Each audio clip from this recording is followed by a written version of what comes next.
Today, I'm sitting down with someone who has built far more than just a successful career. She's built a brand, a business, a family, and a vision for what an extraordinary life looks like.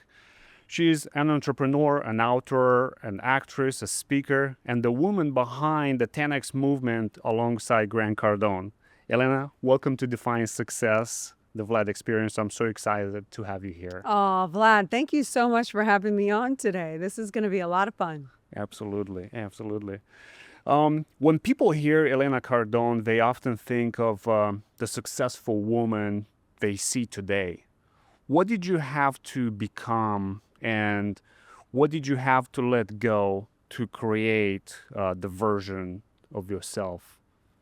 Oh, man, I had to let go of self-doubt, fears, obsessive invalidation, irrational behaviors, reactivity.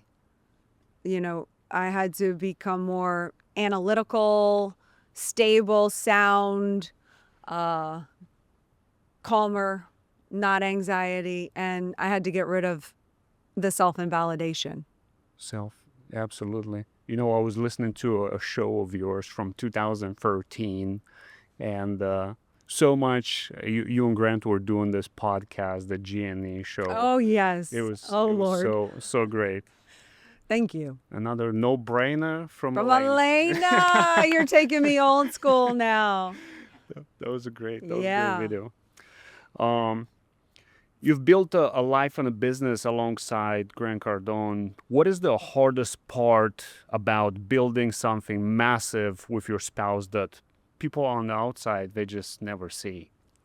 I think the hardest part is the subtle enemies that are not so easily detected that are actively trying to tear you down. They are trying to tear down your marriage, your business, and if you don't recognize that, then I think you can allow them to win and take over, and the fights start happening between us and problems or whatnot. I think a lot of people miss that in relationships, that there are people behind the intention for that to occur. And most people don't want to confront that evil, or are completely oblivious to what I'm even saying right now. Like, it's not even a concept, because they think that they're fighting over the real little things. He does this, I don't like that. I want to change him from doing this to that. Has nothing to do with that. That is a result of being connected to people trying to ruin your life and your marriage. And if you think you're just fighting about these things and you don't have the awareness to be outside of the entire situation and see the whole picture, you're going to have problems working with your spouse, your business, and whatnot. Have you ever seen a movie and you can so clearly see, like, take the Elvis movie that I saw recently, or the Freddie Mercury from Queen? Have you seen that movie?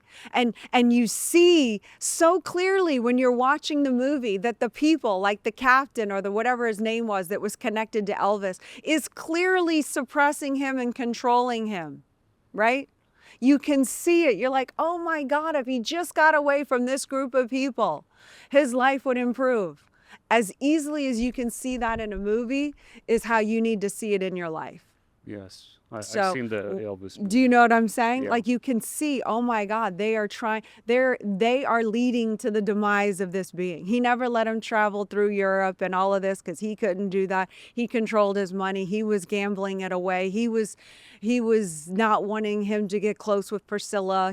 They don't want the people in their lives to have influence over them because they feel their control is threatened. But yet they look like they're helping you and they're the best person in your life, and you think you need them.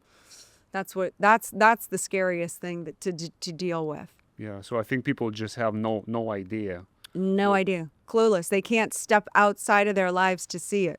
Yeah, a lot of people do not want to talk about that either.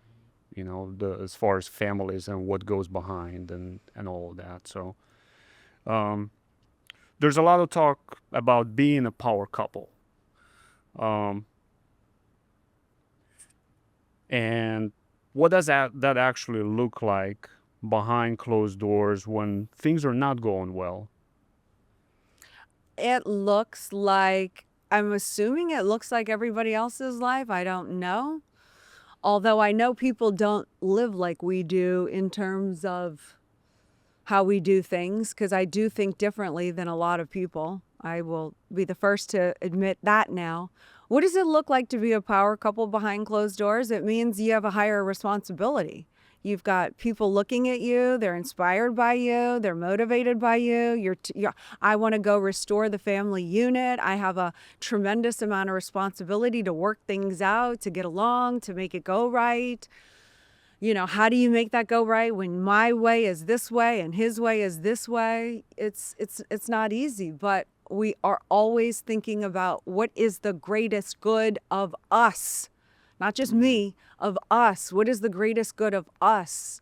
And how do we get back together in working order so that we're winning, and the group that wants to see us divorced, that wants to see us go bankrupt, doesn't win. So behind the scenes, it looks like us doing everything we can to get through this, to have each other's back, even though it's very stressful, because we have a higher purpose to win, and not let the other side be successful in trying to tear a good thing apart.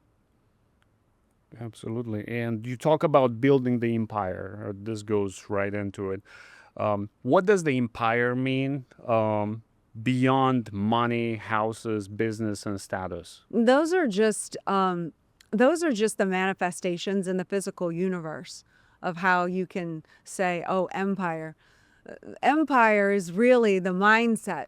First of all, it's a mindset, it's discipline, it's ethics, it's moral values, it's being able to create success over and over and over again. It's about being able to destroy your enemies. It's being able to fortify.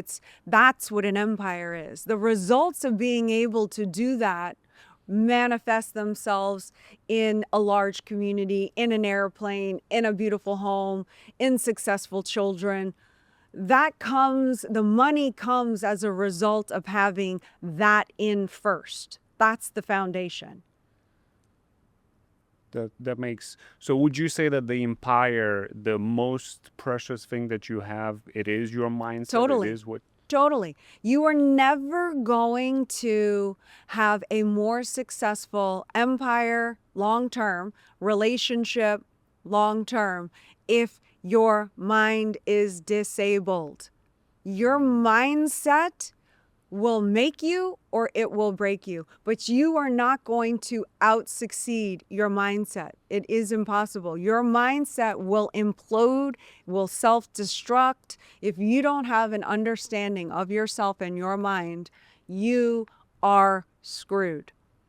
That's why I recommend the book, The Dianetics by L. Ron Hubbard. It's the modern science of mental health. Everyone should get that book, Dianetics. At the very least, read the first 5 or 6 chapters. Understand the mind. No one taught us in school anything on the mind. And I'm sorry, but the psychiatric world and all of that, that's an antiquated system. If it works for you, fine. Doesn't work for me. It doesn't work for me to have somebody evaluate my life and tell me what's wrong with me. You know what works for me? Me being able to understand the mind, how it works, understand how it's been influenced me, and being able to eradicate the trauma, the burdens, the irrationalities, the anxiety that I have from me doing it, not from somebody prescribing me a medication that tries to subdue it all and just like put a Band-Aid on it. So anyway, that is the reason for all of my successes. I got my mind right. Absolutely. I'm against any medication or anything too. I believe that through exercise, through eating right, through reading the right stuff, I think you can get yourself to where you'll be in a great great. Proper nutrition, getting Yeah. away from the people that want to kill you and pretend like they love you. I mean, there's a lot that goes into it. And, I'm definitely not looking to pick a battle with Big Pharma or the psychiatric industry who, basically runs the gambit on mental health because that's what they do. So I'm not looking to get in a fight with them because that's a pretty big empire to go up against. Multi-trillion-dollar Very. industry there. I'm just little old Elena here trying to say if you want a modern science to mental health, maybe read a book, maybe apply correctly the procedures, and maybe in about 20 hours or less with your buddy that you did the procedures with from that book, you might cure yourself of your anxieties. That's all I'm saying. Not trying to fight a psychiatric industry. Absolutely. What do you think is the biggest misconception that women have about ambition? That being ambitious somehow means sacrificing femininity, family, or relationships? Struggle with this question. What do I think about it? That their struggle on it? Is that the question? Yeah, so a lot of women think that if they're gonna become powerful and successful Yeah. in business and they have that ambition, they will have to give away their femininity, right? Or the Yeah, I've heard this. I think the society is confused, honestly. I think society is confused and we haven't really figured out how to work together. I think we get confused in our roles. I can look, we have a long history. This is a long answer. I'm still not completely worked it all out in my mind. I know that women have not had the same treatment as men for many, many years. And, it wasn't until 1973 or 74 when women could actually get a loan for their business without having their husband or their son sign it with them, couldn't get a credit card. Puts women at a very big disadvantage. Women had families, the husband dies, the inheritance went to the brother. What is she supposed to do? We can't work. Now we have to turn to prostitution. Look at the history of what or your kids starve. We're in immense poverty. So women have a betrayal against, as a generality, obviously, against men that didn't do the right thing or didn't value us. So we were like, you know what? We want choices. I don't want to be dependent upon somebody because I have no other option. If I want my kid to eat, I have to be with this abusive man. I want choices. So women feel, and we finally got liberated to a point where we're like, I don't want to stay. I can take care of myself. We're smart. We're intelligent. We've been degraded for centuries. And, we finally said enough is enough. But when we stood up for this role as feminism, what we made the mistake, I think, in my opinion, it's just my opinion. This might not be right for you or for all women. Speaking about myself, well, I think we made a mistake by asserting that need to be able to make our own financial decisions and choices, what's best for us and perhaps our children, that we then blamed men, wanted nothing to do with men, thought if we had help from men that somehow they were going to take possession of us again. And that's where I think the big divide came, where now that we have all this freedom, we can do this, we have rights, we can work, we can earn, we can make money, we can hold political statuses. Now I feel like it's a time for women and men to come back together and go, okay, so now that I can make my own money, I can still be feminine. I can now contribute to the relationship in a more powerful way to help us reach a heightened level of success and vice versa. And we can come together and pool our strengths and weaknesses. But of course, find the one you trust. I mean, remember, women used to get married off. Like no choice there. Not fun, So there's a whole line of genetics of women maybe not having the most favorable opinion to men. Again, this is just me working it out for myself. And so I think I'm definitely at a time in my life where I think we're stronger together. I found the one that I trust. The man has never let me down. He takes care of the family. It's very important for him to be that role and provider, and I'm secure enough with myself. I've actually loved that he takes care of me and the kids, and that if when I earn money, it could be for the extra things that I want in life, and I don't feel like I have to ask permission for things, and I feel like I have my own strength and power. I have my own choices. And so I feel like I offer more power to us because of that freedom. But I don't feel like I have to give up any femininity. I've never struggled with that. But I'm also not in the workplace doing the type of job that Grant is doing. I'm not a female in a hardcore hammer negotiations. And maybe that woman feels like in order to be taken seriously, she has to be more of kind of the qualities that are associated with men. I don't know. So, I don't have the answer fully fleshed out. no, that's a great point. And I think there's two sides that for the, like you said, for the woman that is, let's say, like she's on the phones all day and like in sales, then she might feel like she needs to get away from that femininity to be taken more serious. Right. Um, And that is great.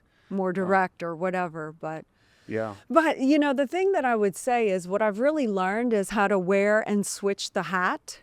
Like the hat of a police officer identifies that, right? A hat of a fireman distinguishes the fireman. Well, I'm very good at hat switching. I'm now being a mom. I'm now being a wife. I'm now being a businesswoman. Like I have the ability to take on and off the different roles that I play in my life when I'm playing them. So I don't have to just wear this strong, powerful, educational, whatever people see me as in the work environment. I don't have to then bring that home to my husband and my children. I can wear a different role and really understand what is the role of a wife, what is the role of a mother. I defined these things for myself so I can understand, am I doing and producing that what is needed and wanted as a wife, as a mother, as a businesswoman, as a church member, as a community 10X lady, do you understand? Each one is going to require different wants and needs. As a family member is different from my business associates. I'm going to treat my family members differently than my business associates. It's a different role. Definitely. And you're a mother, and by the way, we're expecting a baby. Oh, congratulations. Thank you so much. Yay. I wanted to ask you, like, you were a big conference this weekend, for example, right? Yeah. You spoke in front of 3,000 people. That takes time away from family and having two daughters. How is balancing that with being a mother and being in business and being a speaker? I guess how hard that is. Yeah, well, it's hard when you don't communicate and get buy-in from the family. So from very early on, I got buy-in from the kids when they were very little. I explained the mission. This is our mission. This is who your father and mother are. We want to make a difference for the better. This is how we do it. This is my purpose. I want to empower women. I want to protect children. And I want to restore the family unit to the family. And how I do that is I let people see the kind of life that we live and how we operate. And hopefully they can learn something and then they can go back and be a better parent and raise happier children. And they can have their family unit intact. Do you want that for other families? And of course they would say yes. Okay, well, that requires me to be gone from time to time. And when I'm helping those people, you are actually helping those people because you're the one that let me be away distraction free without causing me to worry about you because there's chaos at the house. So they didn't cause chaos at the house when I was away. They understood that they are actually contributing to the family's mission of helping and making a difference for the better by allowing us to do that. And these are the conversations that we've had with our children from very early because we've always treated our kids with respect and we've always spoken to them like they can truly understand what it is that we're telling them at whatever age they're at. age appropriate, obviously, and in the way you tell them is different. You know, I used to tell them we're superheroes. Do you want to be a superhero? Yes. You know, now they get it because they're teenagers. And likewise, I ask them, what do they want? What are they trying to accomplish and achieve? And I support them and I get behind them. What is that going to require? How do we help you? How do we assist you? Definitely. You know, so we're all in unison with each other, helping as a family of how can we as a family get better? And the kids want to help. I don't know any kids that don't want to help. If you've been a good parent to your children, they're going to want what's best for the family unit. Totally. And it comes down to communication, I guess. Yes, Communication and letting being them in. transparent. You know, I didn't leave and just make them leave them. I left them with nannies, but I didn't leave them with nannies of we've got work, and I didn't make them feel like they're not important or they don't matter or I'm going to do this with or without their approval. Like I gave them a say and a thought and, you know, an understanding of they're not just being left. They're contributing. They're making a difference. They're helping other people. That's like a big a shift in viewpoint. Totally. Yeah. Totally.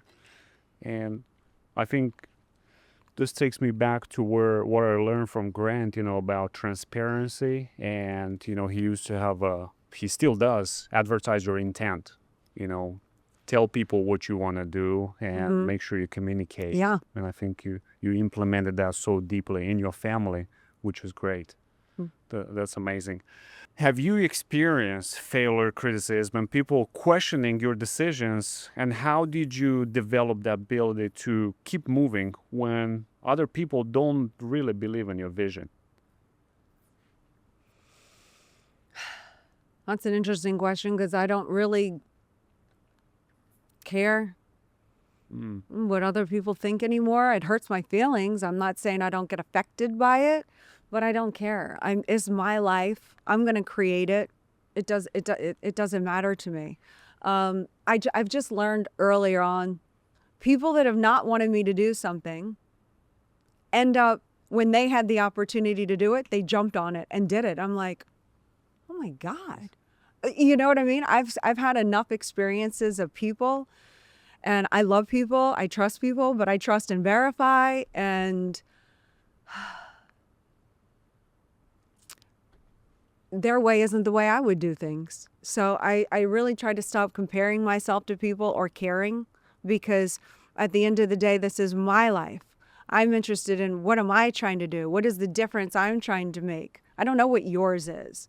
But your opinion about what I'm doing doesn't influence me. I keep doing my goals. I am so clear on my goals and my purposes. I've eliminated my fears, my self-doubts, my invalidations. All come from me, not anybody else. So if it comes from somebody else, it's only because I allowed it to happen in the first place. So when I cure and handle the thing inside of me that allows me to be stopped by somebody else, when you actually handle that thing inside of you, you can just start seeing other people's realities as other people's realities. I can take it under advisement. I can say, wait a minute, is that a good idea? Does that work better for my life? Does it not? But it doesn't affect me. That's your reality. This is my reality. And I've handled me. And I know me has the best intentions for me, for my family, for my group, for mankind. I don't know what your intentions are, but those are my intentions. And I work very hard to keep myself ethically sound on a higher purpose. So nothing stops me, ever. Absolutely. And I removed those barriers. and that goes into the vision. And I want to ask you about this. You had a vision for Grant that he's going to be a billionaire. And I don't know if there's a video or audio somewhere, he was kind of pissed when you said that, right? It wasn't filmed, but it was filmed and recorded in my mind. I Okay. still see the picture. Yes. How did you have that belief for something that is not, and I think this is going to be powerful for anybody listening, like how do you believe in something that it's not there yet? Because you have to believe and live from the future. And most people don't know how to do that or don't even know what I'm talking about. Most people live from the past because that is how you have been told to live. It makes perfect sense. We live from the past to the present to the future. That's the way it is. When you really just understand, that time is made up. It was made up 365 days of the year, 24 hours, 12 hours, all man-made. Months, all man-made. Like the rest of the universe maybe goes by a different time system. So time is made up. So just because you live from the past to the present to the future doesn't mean I have to. I live from the future. So I mock up the future. What do I want in it? Who do I have to become to be the person that can handle that life? What are the people I want? What are the things that I want? And then I reverse engineer from that place. Not my past. I haven't done it in my past. I failed in my past. I haven't achieved that picture in my past. Why am I keep going from the past? The past isn't going to get me to the future. The past is, when I live from the past in the present, every single failure goes right back to the past. You see, you're a loser, you're a failure, you're never going to achieve this. That's a pie in the sky. Oh, you said you were going to do that in 2 years, and look, you're 5 years later and you haven't made any difference. Same old pattern, same old self-doubt, same old, same old, same old. I don't do that. I'm disconnected from that. It's the difference between me and you. I live from the future. I mock it up. I reverse engineer. Who do I need to be in order to be that person I want to be in 2 years? Not no ifs, ands, buts about it. What do I have to do? What do I have to study? Who do I have to speak in front of? How do I improve my communication skills? How do I understand about finance? How do I become a better mother, a parent? All of it. What do I have to do? There's courses. I've spent thousands of hours studying myself, others, the universe. I study, I learn, I'm training constantly because I have a big vision of who I'm supposed to be in the future. I reverse engineer. I do all the doingness. It's not, I think it humming and it appears. I'm creating my future by the actions that I'm taking while I'm being my future self now. I'm being it. I'm not imposturing. I'm not telling somebody I'm something that I'm not, but I'm being it. But I'm not saying it. I'm not going around saying I'm a 10, 50 billionaire when I'm not. That's a lie. It's fraud. I'm not doing that. I'm not saying I'm, have this incredibly powerful, whatever it is that I want. But I'm being it and I'm doing it. And so when the 2 years comes, I guarantee you that picture either is identical or very close to what I mocked up. To what you see. That's really powerful. Every time I fail going forward, when I live from the future, I realize that is something I had to learn from, grow from, expand from. That's going to make me become that person. So every time I have a failure, I fail forward because I'm learning and I'm using it. Just like an athlete that has to train, that goes for a gold medal, they're going to have to go through experiences. They're going to have to become mentally tough and hardened to become the best competitor, to get through the mindset of what it takes to win a gold medal. That's how I look at it. And that's the difference from living from the future. When I used to have, I lived from the past, every time I failed, it brought me more of an anchor into Loserville. I didn't know it was a growing or a learning experience or whatever. Now it's just, oh, this is what I actually needed. How do I get through this? How do I problem solve? I use everything. It makes me bigger. I grow from everything. The good experiences, the bad experiences. Every time you learn and you grow, you're going to go through confusion. I'm trying to study a new language. I've been trying to do it for years. Still in confusion. I still just put it there that one day it's all going to click in and I'm not going to be confused anymore. And that's usually how it works with anything. If I'm going to go learn to fly a plane, all the buttons are going to confuse me until I take the time and I get frustrated. I thought that was that. And wait, what? Huh? And then one day, you know where everything is and you're flying a plane. Yeah, so this is so amazing how you think. If you could go back to the woman that you were before you became Elena Cardone, the speaker, the businesswoman, what would you tell her about money, relationships, and success to your old self? Well, my old self, I would say, study everything you can by L. Ron Hubbard, because that's what I did. That totally changed my life. And there is the answers to relationships, marriage courses, finance courses, all of which I have done, business courses, how to keep statistics in an organization, how to apply conditions to your business. All of it is there. Okay. I would have said to myself, go all in on that. Go in, absolutely. You've spent years around some of the highest performing entrepreneurs and business people in the world. You had them on as a speakers, and you've been around. What separates the people who actually build something um, from people who simply talk about, and let's say they've been talking about for years? Oh, the people that actually built something have something that nobody else has, and that is a threshold for pain. Mm. A threshold for pain. That's the only difference, because the people that talk don't want to experience the pain, the growing pains that I'm talking about, the working through all the confusion that it takes to really become a master at something. You got to work through a lot of confusion and not know in order to know. You know? And so somebody who's built something, the purpose and the value of what they were going for so superseded any pain that they felt, that when they felt the pain of the crushing no, or the devastating loss, or the punch, or the this, or all of the confusion that comes with that, they didn't allow the pain to stop them. They fought through it. And that's what establishes the beautifulness of everything that they have.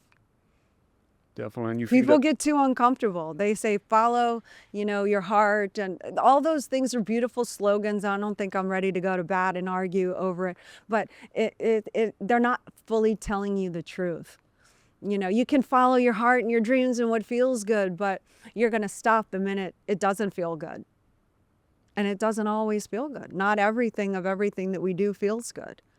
There are growing pains. There are uncomfortable experiences. Those are called the challenges and the barriers of life that make it so rewarding. When you overcome them and you win, you can actually achieve happiness that way.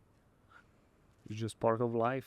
It's part of life. I mean, you have to have barriers. There's freedoms and barriers.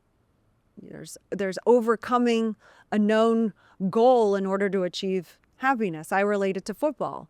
Like, life is like a football game, right? If you're watching a football game and there's only one team without an opposition, how fun is it? Every time they throw it to themselves, if nobody's there to try to stop them, they're going to score a goal. Is that fun? That's not fun, right? You don't want to watch a game of one team.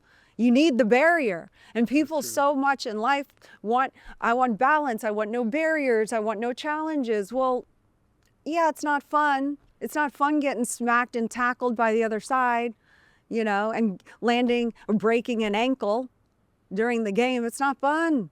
But then they get back up and they go and they win the Super Bowl game of life because they had a barrier that they overcame to achieve a known goal. And then they get to have the Super Bowl ring and the big accolades and the trophy for all their hard work. It makes life worth living. You have a purpose. It's fun. So you need those challenges and barriers. As much as you hate them, you need them, because that's what we're doing. We're playing the game of life. You got to know you're playing a game. Definitely. And people who stay stuck, I guess, they're just afraid of that pain, and that's why they don't move forward. They have a low threshold. Maybe they don't have their purpose intact. Maybe their mind isn't right yet. Maybe their mind is literally holding them like this. Hold them stuck. For woman and for man, what do you think that is the best way to find the right partner to build a life of purpose? The best way to find the partner? Is that what you're asking? Yes. Well, for me, I always say find the one you trust and build an empire. A lot of people misunderstand that. Like, I don't know. They try to say words that I don't say. Obviously, I'm not talking about don't have love. Of course, you need love. But for me, it's the trust. I mean, you got to find somebody you trust, who's always going to be there, who's going to live their role 100% towards the higher goal of the two of you, who's going to show up even on the days that you're fighting, even on the days when you don't like each other, You got to be able to trust that your partner, no matter what, has the respect, the love, and the trust to be honorable, faithful, committed, with integrity, always thinking about the unit over the single person. I think most people run into trouble because they're too much me. What can you do for me, and not how can we come together to go build something monster together. I would look for that, not whatever they do. I don't know. It's so small. It's such a small-minded game. It's hard for me to think with it. Definitely. The And bicker, the stupidity. I don't have a high tolerance for that. It's you not my game. And you think that obviously for young families is more challenging to find a purpose than for somebody who've been together, 10, 15, 20 years? Or is that something that has to be from the beginning? From the beginning. From the beginning. Why am I getting married? What are you doing? What is the purpose? Why am I getting married? I can do what I can do all by myself. I've proven that. I didn't get married until I was 30. You can do whatever you can do. No one's going to stop you. You can max out to your highest mindset.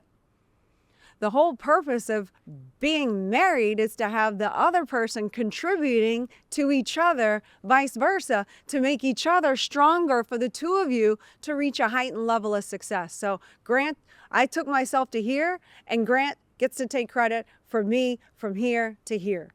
And Grant was always going to do what he could do, but since Grant went to here, I take credit for that. That is a mutual contribution that we give each other to make each other stronger and better in the unit together. That's the only reason I think anyone should get married, but that's just what I discovered about marriage. And I didn't even discover that until I was already in the marriage. But you should know that from the get-go. Do you want children? Where are we building? What are we creating? What is our purpose? Who are we as a couple? What are our goals as a couple? What do we want to achieve? Are we religious? How do we raise the children? All of that, you should get on the same page. Not just think and assume or want somebody to be that way, get married, and then say, oh my God, you actually have no goals that are equal or of the same as mine. You get married and then you find out one wants to have a family and one doesn't. Uh-oh. Yeah.